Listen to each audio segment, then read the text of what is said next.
చూస్తున్నారు కదా, ఇగో ఇది బిహెచ్ఎల్ స్టేడియం అనమాట. చిన్నప్పుడు దాంట్లో రన్నింగ్కి వస్తుండే, ఎక్కువ ఎవరు రన్నింగ్ చేస్తుండే అని పోటీ పెట్టుకుంటుండే అనమాట. ఈ బయట ట్రాక్ అయితే కరెక్ట్ ఎగ్జాక్ట్ 1 కిలోమీటర్ ఉంటుంది.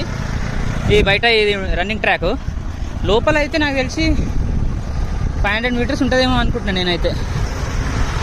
లోపల ఒక 5 రౌండ్స్ కొడుతుండే బిహెచ్ఎల్ స్టేడియం లోపల. బయట అయితే ఒకటే, ఇక నాన్ స్టాప్ ఒకటి, ఇక మెల్లగా జాగింగ్, రన్నింగ్, వాకింగ్ అన్నీ కలిపి ఒక 2-3 కొడుతుండే. అది సంగతి. BHEL stadium. చిన్నప్పుడు ఇట్లా పొద్దున 5 గంటలకు లేచి ఇళ్ళకి వస్తుండే అనమాట క్రికెట్ ఆడడానికి. కన్ఫ్యూజ్ అవ్వకండి, నేను చిన్న ఉన్నప్పుడు లింగంపల్లి ఏరియాలో ఉండే, ఇప్పుడైతే ఇస్నాపూర్లో ఉంటున్నాను అనమాట. అందుకే ఇది బిహెచ్ఎల్ స్టేడియం. ఇక్కడ పక్కకు పార్క్ ఉంటుంది. పార్కు స్విమ్మింగ్ పూల్ కూడా ఉంటుంది. దాంట్లో స్విమ్మింగ్ పూల్ అప్పట్లో, ఇదంతా ముచ్చట 20 ఇయర్స్ బ్యాక్ స్టోరీ అనమాట. 20 ఇయర్స్ బ్యాక్ స్టోరీ. అది సంగతి. ఈ అద్దాలు జర స్టైల్ కోసం కాదు, బాగా దుమ్ము పడుతుంది అనమాట. చాలా దూరం వచ్చినాం, వీడికే 23 కిలోమీటర్లు అయిపోయింది. అది సంగతి.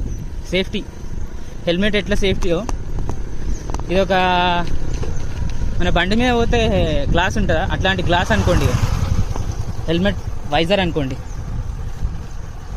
ఇది స్కేటింగ్, ఇలా బాగుంటుంది.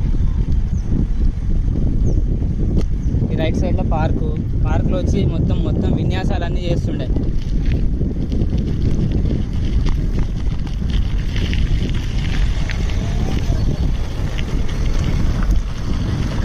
BHEL community centre. ఇప్పుడు శివరాత్రి టైంలో సినిమాలు చూసినా చెప్పినా కదా, ఇదే ఇగో ఇక్కడ ఆడుకునేడానికి కూడా పార్క్ ఉన్నది చూడండి. I love BHEL. బాగుంటుంది, పీస్ఫుల్గా ఉంటుంది. మేము చిన్న ఉన్నప్పుడు ఆడుకునేదేమో ఇక్కడ మొత్తం అన్నీ ఇగో అంత